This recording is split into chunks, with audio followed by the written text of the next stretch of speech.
Presença. Oferecimento Áureo. Mais que sonhar, realizar. E Vista Azul Hotel. A Europa pertinho de você.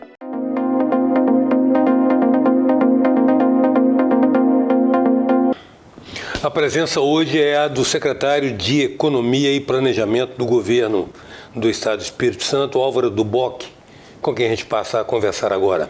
Secretário, grato por ter atendido o nosso convite para vir cá conversar, porque como há uma dinâmica específica na sua pasta, que está pensando, na parte de planejamento, ela está permanentemente pensando o desenvolvimento do Espírito Santo, é sempre interessante a gente estar minimamente atualizado com a sua agenda. Então a gente gostaria de ter essa oportunidade de conversar e saber, vocês estão, digamos assim, concluindo agora todo um trabalho de consultas públicas para a formulação dos mapas de navegação imediato de longo prazo. Eu gostaria de saber do senhor o que está sendo contemplado nisso, como é que o senhor está trabalhando com isso, o que são o que foi eleito como as prioridades mais urgentes na perspectiva da nossa clientela, que é a sociedade. Em primeiro lugar, quero agradecer a oportunidade de estar aqui no seu programa, Eustáquio. Importante esse diálogo com a sociedade, esse é o nosso papel enquanto gestor público. Nós iniciamos agora o segundo período da gestão do governador Renato Casagrande. O primeiro período terminou em 2022, sendo reeleito. Então iniciamos nos primeiros 60 dias de governo. O que nós fizemos foi reunir a equipe de governo. Reunimos a equipe de governo para discutir os desafios de cada área de governo, porque como também na sua vida privada, como na gestão privada das empresas, é preciso definir prioridades, né? Quais são os objetivos e quais são as prioridades. Então foi isso que nós fizemos. Sentamos com a educação, quais são os desafios da Secretaria de Educação para 2023 a 2026? Quais são os desafios da Secretaria de Saúde para 2023, 2026, da segurança, do turismo, da cultura, do esporte, da assistência social, dos direitos humanos? Então fizemos esse debate. A partir desse debate, definidos os desafios, encontramos 73 grandes desafios, né? Para esse período de gestão. Aí começamos a olhar aquelas ações que o governo já vinha desenvolvendo, né? Os programas, os projetos, as ações de governo, e buscamos identificar nessas ações de governo quais ações que efetivamente conseguem enfrentar os desafios que estão colocados. Definidos isso, nós começamos a identificar, definir as metas e os indicadores, onde nós vamos acompanhar a execução dessas ações. Isso foi importante de 2019 a 2022, esse trabalho que nós fizemos, Eustáquio, porque permitiu que o Espírito Santo concluísse um mandato de 4 anos com o maior volume de investimento da história do Espírito Santo, né? E mesmo considerando... Nós estamos falando de quanto, secretário? Nós estamos falando de 6 bilhões e 300 milhões. Investimento recorde, quase 3 vezes mais do que períodos anteriores. E considerando, né, Eustáquio, que nesse período de 2019 a 2022 nós tivemos uma pandemia que paralisou muitas ações privadas, públicas, né? Mas assim, nós conseguimos manter o Estado organizado, nós conseguimos manter esses investimentos. Então, isso nós estamos repetindo nesse meio período de gestão. Então, alcançamos resultados importantes no período passado. O 3º lugar no IDEB, ou seja, na educação, alcançando um resultado importante. Na saúde, o Espírito Santo tem a menor mortalidade e a maior longevidade. Claro que isso não é fruto do período de gestão, isso é fruto de um histórico. O Espírito Santo também, 11 anos, o Espírito Santo agora 12 anos, o Espírito Santo é avaliado como um estado que tem uma boa gestão fiscal, notada a gestão fiscal. E as pessoas perguntam assim, mas o que significa gestão fiscal, notada a gestão fiscal? Notada a gestão fiscal significa, Eustáquio, que a gente consegue fazer uma racionalização das despesas públicas, né, da manutenção da máquina pública, para que sobre recurso para que a gente possa fazer investimentos. Estamos fazendo investimentos importantes. Se a gente olhar aqui para a região metropolitana, nós estamos fazendo investimentos importantes na mobilidade, né? Entregamos ali o Portal do Príncipe, conseguimos concluir a Leitão da Silva, estamos entregando agora a 388, que sai aqui da região de Terra Vermelha, vai até Amarelos, estamos estamos finalizando agora a terceira faixa de cada lado da terceira ponte com a ciclovia, vamos entregar o aquaviário, ampliamos mais uma via de cada lado na rodovia, antiga rodovia do aeroporto, hoje rodovia das Paneleiras, faltando só a conclusão agora do viaduto. Então, na área de mobilidade, nós estamos fazendo um investimento importante para esse período de gestão agora, que se inicia, também colocar o corredor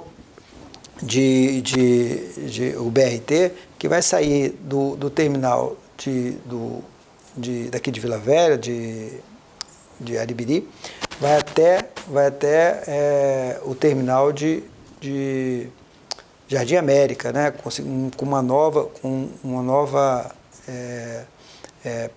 saída da ponte para Jardim América. Uma via expressa, então, para o sistema de coletivo. Para ônibus. A primeira fase é essa, né? Ali na O governo está cacarejando um pouco, hein, secretário? O governo está. Tá bom. O senhor está contando coisa aqui para nós aí, tem caráter de absoluta novidade. Isso faz parte desse planejamento estratégico que eu iniciei falando, né? Então, temos muitas ações na área de mobilidade, na área de saneamento, que é uma obra invisível, né? As pessoas não conseguem visualizar esses investimentos de saneamento. Rebate direto da saúde? Os investimentos estão contratados. A universalização do saneamento da região metropolitana está contratado. Vila Velha e Cariacica. Vitória e Serra já tem um tempo maior. Mas aí o senhor está falando em tratamento de esgoto? Essencialmente tratamento fornecimento de água e tratamento de esgoto. É isso. Né? Entrando também em Viana, com a parte de Viana também. E fizemos esse trabalho também, a parceria com o Banco Mundial, em mais 16 municípios do interior. Então, um trabalho muito, muito forte também nessa área de saneamento e investimento nos municípios, investimento em 78 municípios. Nós, nesses 4 anos de governo, nós conseguimos realizar mais de 1.000 quilômetros de recuperação de estradas, das estradas estaduais, de ampliação, duplicação de estradas, além das estradas vicinais. Isso tem impacto direto na agricultura, no setor primário, Tem impacto direto. Na verdade, 80% dos municípios capixabas têm a sua economia sedimentada na agricultura, sobretudo na agricultura familiar. Então, viabilizar o escoamento dessa produção é fundamental para o cidadão, para o pequeno produtor, mas também para a sociedade. Secretário, você falou a respeito de um terceiro lugar no IDEB, então nós precisamos fazer uma revisão da nossa posição no IDH, né? Pelos números que o senhor está dando para nós aí de educação, de saúde, de equilíbrio de contas públicas, nosso IDH deve ter dado uma escalada então, né? Eu acredito que sim, porque além disso, né, além das questões de desenvolvimento humano, também desenvolvimento econômico também, o Espírito Santo tem crescido muito. Nós somos hoje o segundo estado com menor tempo de abertura de novas empresas, de novos negócios. Isso tem oportunizado a organização do estado, né? O Espírito Santo tem algumas... Estimula o empreendedorismo, né? Estimula. O Espírito Santo tem alguns fatores de oportunidades muito grandes, entendeu? Então, assim, é um estado organizado, é um estado que tem gestão fiscal eficiente, mas é um estado também que tem uma estabilidade institucional, né? É um estado que dialoga com todos os setores da sociedade e essa participação social nas definições de políticas públicas é fundamental. A gente consegue atrair investimentos para o Espírito Santo e é esse o trabalho. E constrói consensos, né? Cria legitimidade. Muita coisa não vem só porque é do governo, é porque há um pacto tácito aí no que diz respeito à mobilização dos interlocutores do governo, que normalmente é o setor produtivo, né? É isso. O desafio nosso agora também, Eustáquio, é diversificar a economia do Espírito Santo. O Espírito Santo, nós tivemos até a década de 60 uma economia muito sedimentada na cafeicultura e na virada da década de 60 para 70 nós iniciamos as grandes plataformas industriais. Foi. Então o Espírito Santo durante muito tempo utilizou dessa vocação, né, de comércio exterior, sobretudo de commodities, né, exportação de commodities, mas nós precisamos também seguir com essa vocação, a vocação logística do Espírito Santo, nós estamos num raio de... É ostensiva, né, secretário? De 1.000 quilômetros, nós estamos num raio de 1.000 quilômetros de 60% do PIB, 60% da população brasileira. Então, a gente precisamos se apropriar disso, estamos nos apropriando.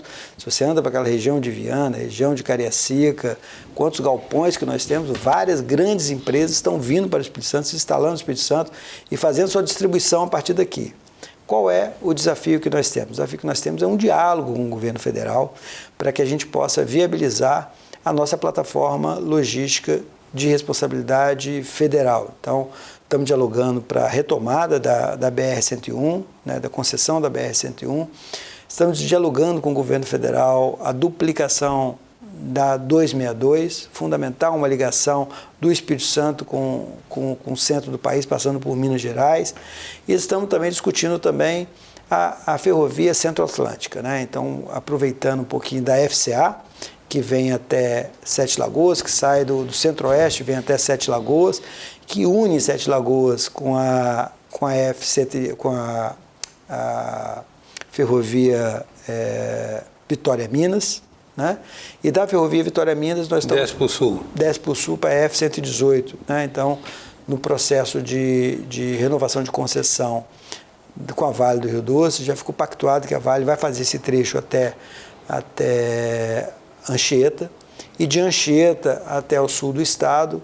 Esse é o pleito que nós estamos apresentando ao governo federal, que aí a gente colocando essas condições, Eustáquio, nós viabilizamos a manutenção do desenvolvimento do Espírito Santo como porta de entrada e porta de saída para o centro do país. Mas, além disso, investimentos importantes que nós estamos fazendo também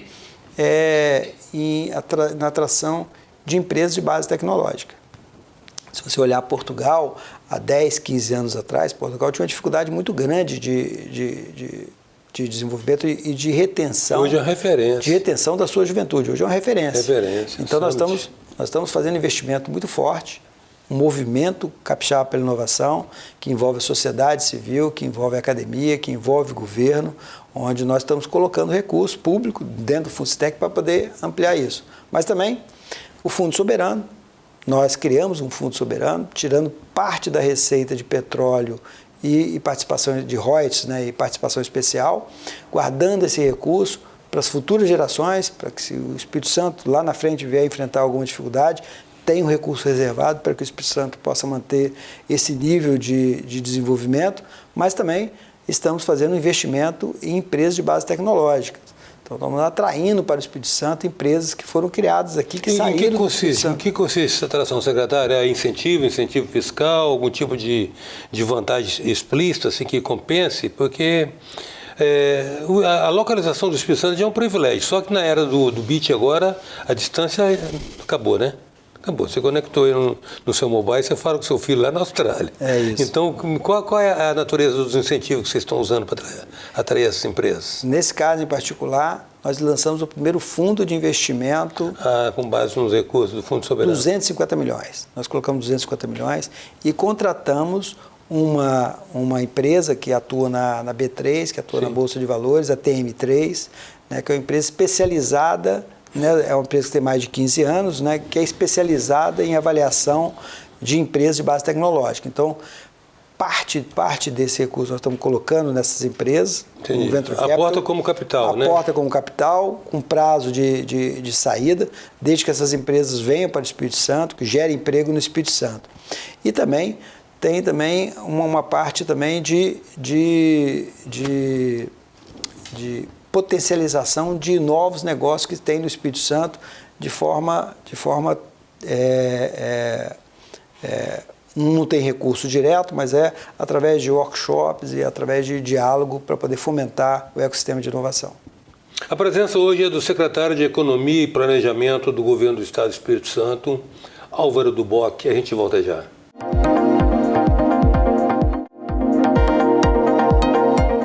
Voltamos com a presença do secretário de Economia e Planejamento do Estado do Espírito Santo, Álvaro do Bock.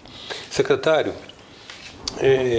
a gente fica um pouco surpreso com essa carga de informação que o senhor despeja, porque Está acontecendo muita coisa aí do qual talvez a gente não tenha conhecimento. Deixa eu fazer algumas ponderações de ordem. Os marcos legais, à luz dos marcos legais, hoje é impossível se pensar na possibilidade do Espírito Santo ter as concessões para ele e ele fazer essas concessões internamente dos dois grandes eixos viários que nos cortam. A gente pegar, por exemplo, a BR-101 dentro das fronteiras capixaba e pegar 262, de maneira que o governo pudesse operar isso em regime de concessão? Olha, Eustáquio, até que nós fizemos esse estudo, iniciamos esse estudo com relação a 101, assim que a empresa Eco 101 anunciou que iria entregar o trecho, né? Nós temos estimado um investimento em alguns trechos, na verdade não seria uma duplicação integral, são 440 quilômetros, né? Não seria integral, mas em torno de 1 bilhão de investimento. Então o governo estava até disposto a assumir, entendeu? Para que a gente não tivesse descontinuidade nesse investimento, mas não foi possível avançar nessa negociação. O Mato Grosso fez esse diálogo, mas só que o Mato Grosso, quando recebeu a rodovia, a concessionária entregou por um valor... mais em conta. Não, um valor simbólico de R$1. Entregou efetivamente por esse valor simbólico.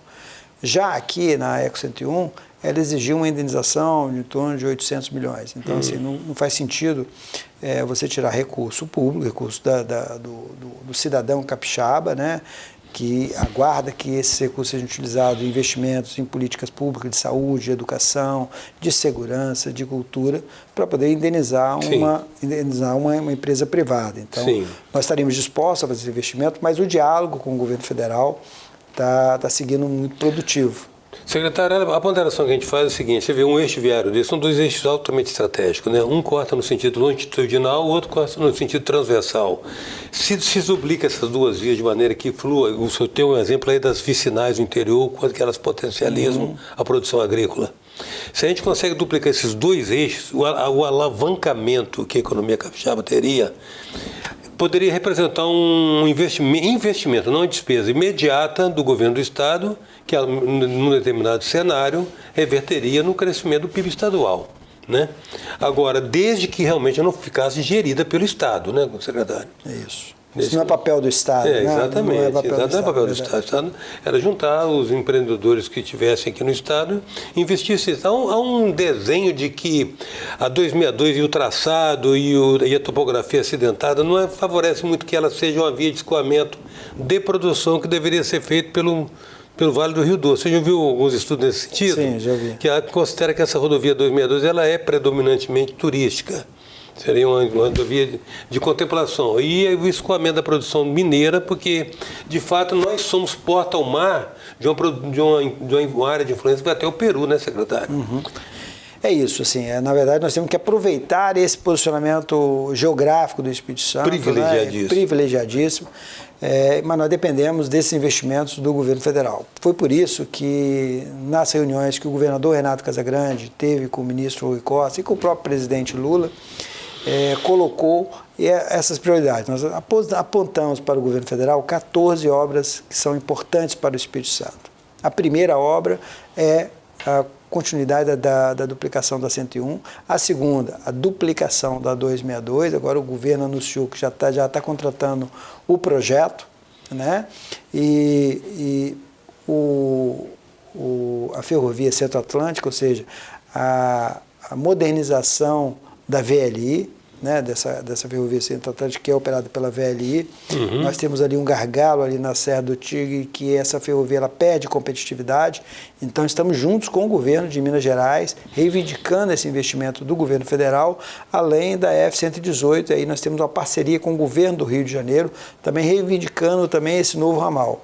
Esses são investimentos estruturantes para o Espírito Santo, mas também apresentamos também, como você acabou de mencionar, uma duplicação de trechos também da 259, que é a rodovia que liga a rodovia 101 a Valadares, ele passando ali por Colatina, Baixo Guandu, que também é uma via importante também de escoamento para o Espírito Santo. Nós temos portos importantes naquela região, como é o Porto Céu, como é a Ibetame, como são outros empreendimentos portuários. O Espírito Santo tem uma capacidade instalada, portuária, muito robusta e muito eficiente. Então, o que nós precisamos agora é, de fato... Gerar demanda.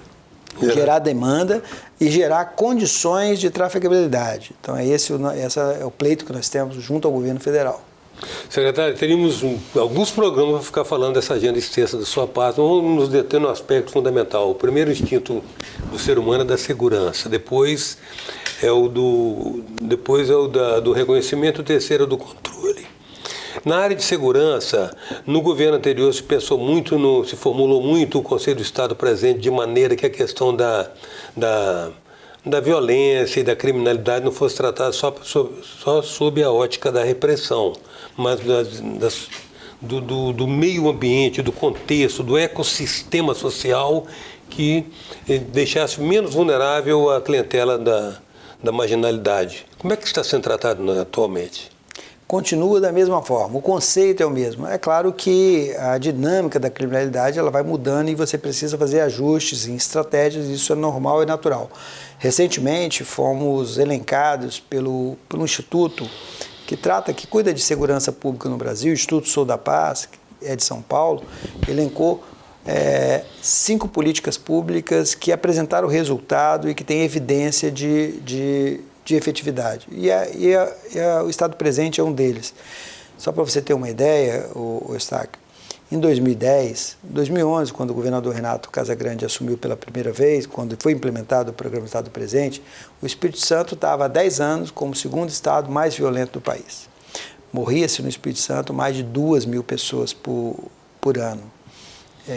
Nós tínhamos uma taxa por 100 mil habitantes de 53 homicídios para cada 100 mil pessoas. 100 mil pessoas, eu lembro. Lembro disso. Então, gradativamente, o programa Estado Presente vem apresentando resultado e no ano passado, então, nós conseguimos o melhor resultado de 36 anos. Nós conseguimos retroagir um resultado a 1996. Menos de 1.000 homicídios foram registrados em 2022. Então, assim, mas ainda é um esforço gigantesco. E o desafio agora, Eustáquio, é também continuar com essas políticas a definição de prioridades de proteção social da juventude que está mais vulnerável à violência. Então, a Secretaria de Educação, quando vai definir a localização de uma nova escola, ela tem que olhar os indicadores de violência dessa região e, claro, evidentemente, a demanda por esse tipo de vaga, né? Então, uma nova escola, quando é pensada no Espírito Santo, é pensada para essas regiões que têm índices de violência. Da mesma forma, a implantação de novos equipamentos, CRAS, CREAS, unidades de saúde. Além disso, implementamos uma estratégia inovadora, uma estratégia discutida e construída junto com os coletivos das juventudes, que são os Centros Regionais das Juventudes. Construímos isso junto com o Banco Interamericano de Desenvolvimento. É um equipamento que... Quantas unidades, secretário? Hoje nós temos 14 unidades. 14 unidades desse centro. E estrategicamente colocar nesses bairros onde você tem uma maior tensão social. Nos 10 municípios que representam mais de 70% de homicídios no Espírito Santo e nesses municípios, nesses bairros. Então, hoje nós atendemos mais de 4.000 jovens por mês nesses equipamentos. Em cada equipamento? Em cada equipamento desses, trabalhando, estruturando a trajetória desse jovem, atividades de qualificação, atividades de esporte, de cultura, de lazer e de empreendedorismo, entendeu? Para que esse jovem possa, de fato, empreender. Por exemplo, em Terra Vermelha, nós implementamos lá e dialogamos com a juventude. Qual atividade de desenvolvimento econômico que você gostaria de desenvolver, para que a gente pudesse levar um programa de qualificação que fizesse sentido. As meninas escolheram a área de cabeleireiro, de maquiagem. Então, nós qualificamos as meninas e agora nós estamos oportunizando a aquisição de equipamentos para que elas possam montar nas suas casas, entendeu? O pequeno negócio já para poder ter um retorno econômico. Então, é assim que a gente discute com as juventudes, esses equipamentos são fundamentais. Na área de controle, né, aí falando especificamente no sistema de justiça criminal, polícia, poder judiciário, Ministério Público, estamos fazendo uma transformação, saindo da área do período analógico da segurança pública para o período digital. Implementamos o cerco inteligente de segurança com as câmeras inteligentes que fazem leituras de placas. Isso está dando um resultado muito efetivo para a identificação e responsabilização por parte de crimes, mas também agora 2 outros equipamentos que nós adquirimos, que é o microcomparador balístico. Nós conseguimos agora identificar se uma determinada arma ela praticou crimes em mais de um local. E da mesma forma, a identidade civil, que agora também passa... comparador balístico. Ele, na verdade, ele rastreia a digital da arma, né? A digital da arma. Então, hoje nós conseguimos identificar que uma mesma arma foi utilizada em mais de um crime. Então, quando nós solucionamos um crime, automaticamente nós conseguimos também responsabilizar o proprietário dessa arma, o autor... E usar também o banco de dados que o senhor falou da Polícia Civil. Da Polícia Civil. É isso. Que ali é o Big Brother, tem todo mundo, está todo mundo ali. Está todo mundo ali, né? Então, assim, isso também vai facilitar também, Eustáquio, também dar uma maior velocidade também no serviço que a Polícia Civil presta. Mais celeridade. Na expedição de carteiras de identidade. Secretário, que o nosso tempo está esgotado, infelizmente, teríamos muito mais a conversar pelo tanto que o senhor tem a nos revelar, sinceramente. Quero agradecer muito sua disponibilidade de estar aqui conosco, compartilhando essas informações. Eu que agradeço o privilégio de estar aqui com você no seu programa, né? Um programa que para nós é uma referência do nível de debate que você promove para a sociedade capixaba. Agradeço e estamos sempre à disposição para a gente voltar a conversar. A presença hoje do nosso secretário de Economia e Planejamento do Estado do Espírito Santo, Álvaro do Bock. Até já.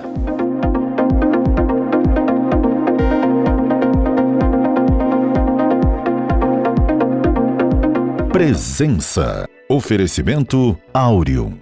Mais que sonhar, realizar. E Vista Azul Hotel. A Europa pertinho de você.